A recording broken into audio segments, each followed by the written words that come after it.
Welcome to you, my dear students. I am Ramesh Kumar, your tutor, and welcome to Samrat English 007।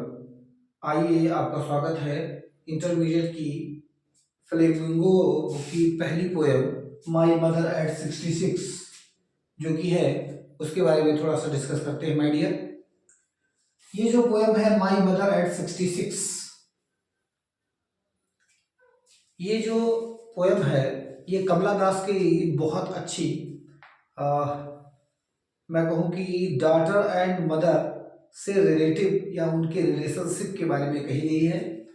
और passing age as the natural process, यानी गुजरती उम्र हर किसी की प्राकृतिक जो है एक सिस्टम है, एक जो है आवश्यकता है, और उसके बारे में यहाँ बताया गया है।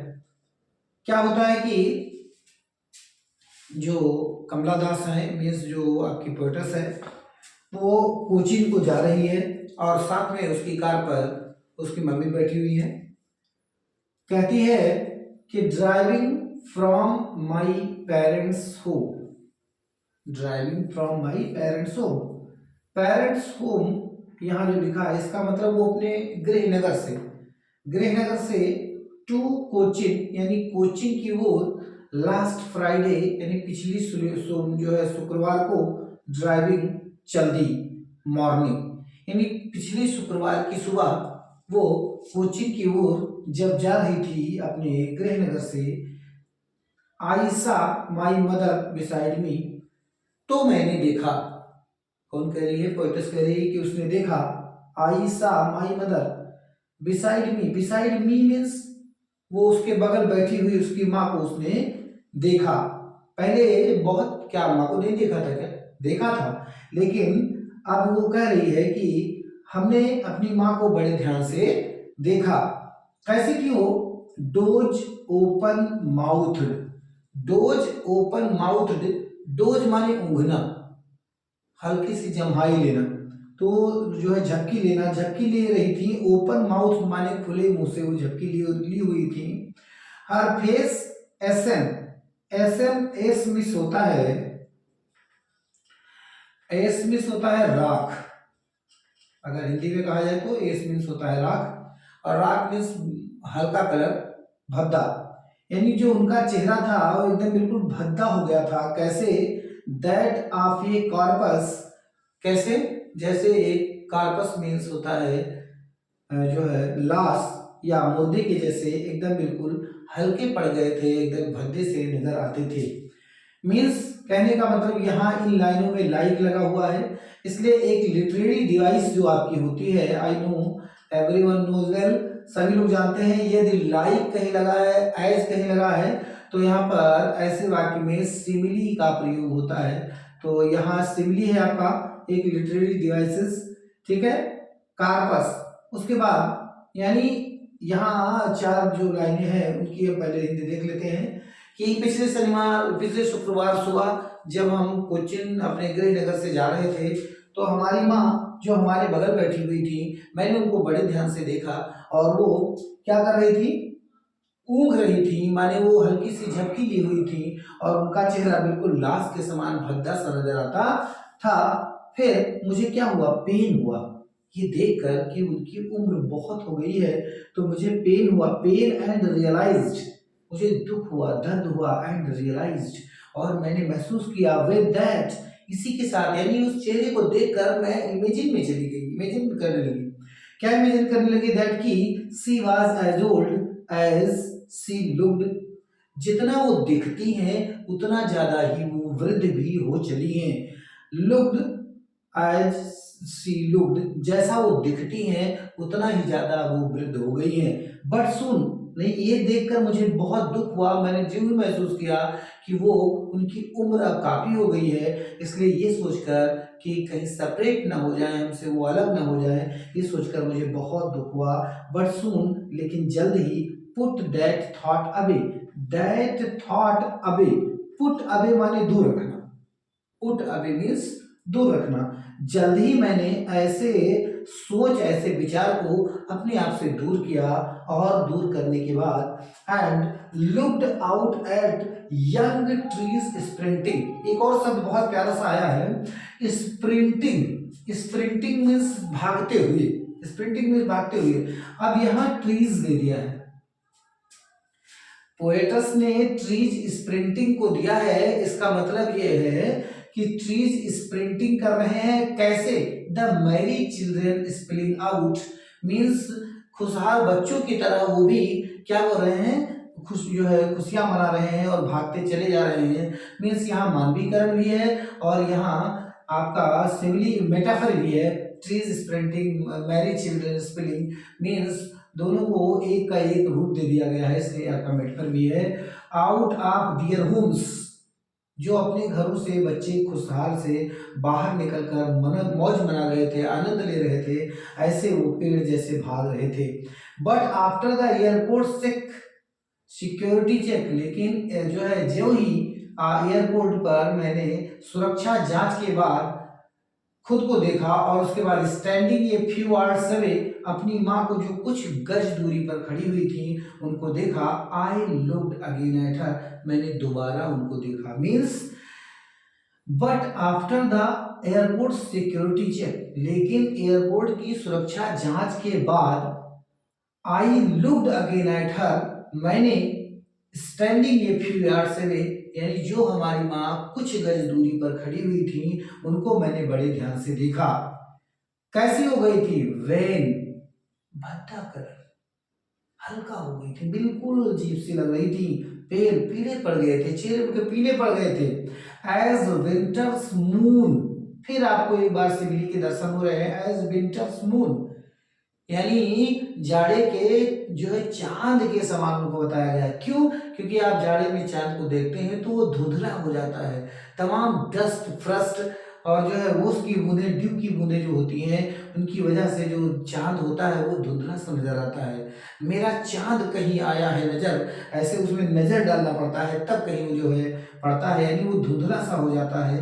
और ऐसे धुंधले चांद से उनकी माँ की, वो अपनी माँ की क्या कर रही है, तुलना कर रही हैं।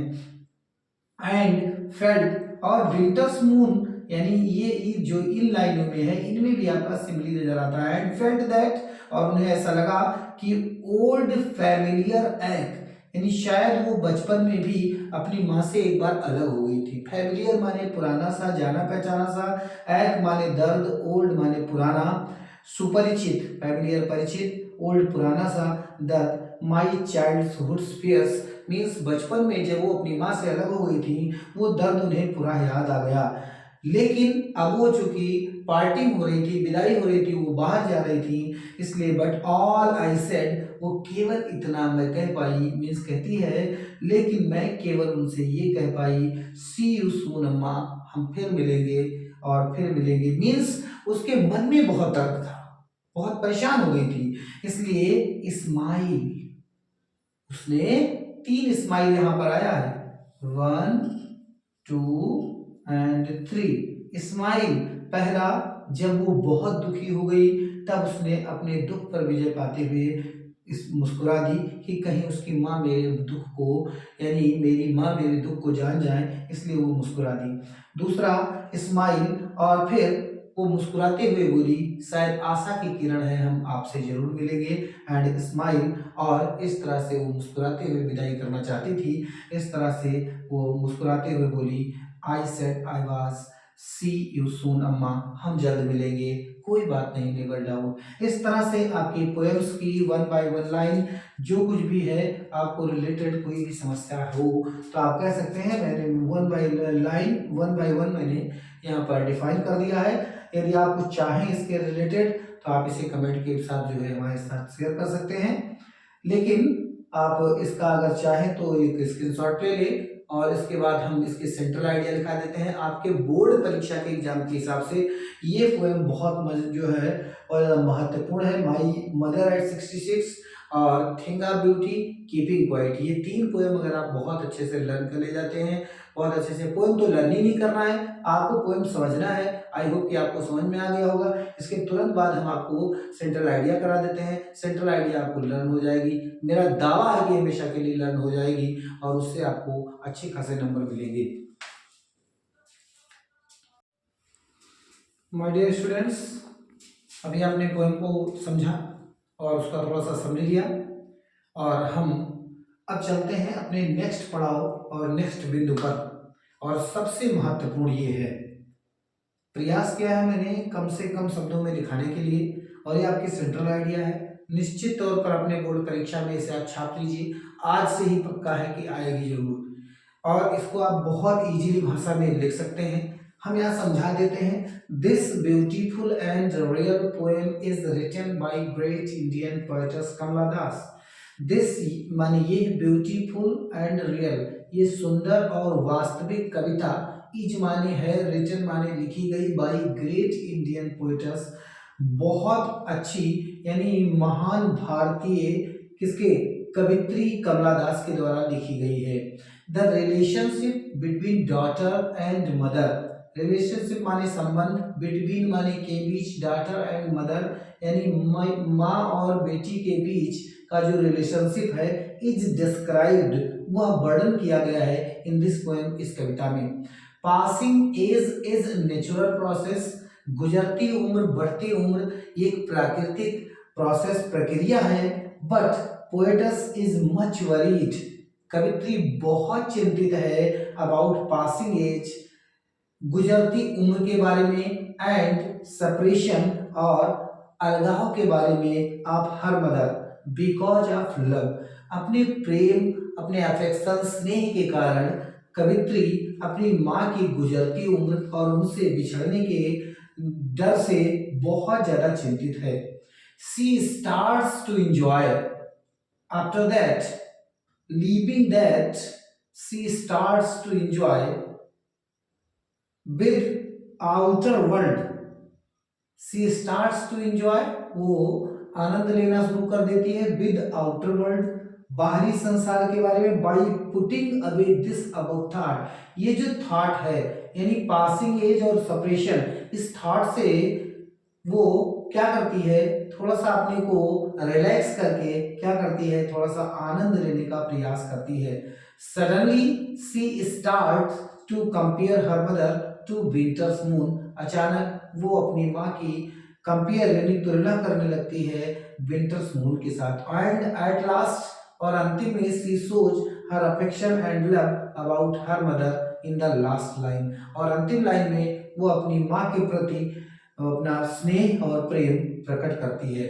इसके अलावा बहुत सारी थिंग्स ऐसी होती हैं, केवल आपको सेंट्रल थीम इसमें देना होता है, और central theme passing age and separation, ये दो ही चीजें हैं। बस इनके बारे में आप जितना चाहें उतना लिख डालें, लेकिन जो एक्चुअल है वो लिखा गया है, वो समझाया गया है, और प्रयास किया गया है कि जो मूलभूत चीजें हैं वो हो जाए। आप अगर चाहें तो एक लाइन इसमें बढ़ा सकते हैं कि सी फियर्स, वो डरती है, perhaps her mother passes away before he comes, she comes, शायद उससे आने से पहले, यानी हो सकता है उसकी माँ मर जाए।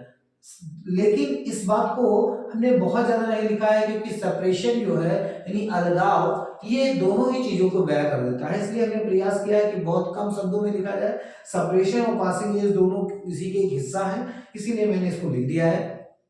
बहुत ज्यादा लिखने की आपको जरूरत नहीं है, इतना आप लिखेंगे पूरा अच्छा नंबर आपको मिलेगा, कहीं कोई दिक्कत नहीं है। अगर आपको किसी भी प्रकार की कोई समस्या होती है तो आप तुरंत कमेंट बॉक्स में एक कमेंट लिखें और हमें भेज दें, ठीक है। और अगर कोई भी समस्या होती है, कोई नए टॉपिक्स पढ़ना चाहते हैं, तो उसे आप हमारे कमेंट बॉक्स में लिखें। और अगर आप हमारे चैनल पर नए हैं, हमारा वीडियो आपको पसंद आता है, तो चैनल को सब्सक्राइब करें, लाइक करें और बेल आइकन दबाना ना भूलें। Thank you for watching this my dear students, बहुत बहुत थैंक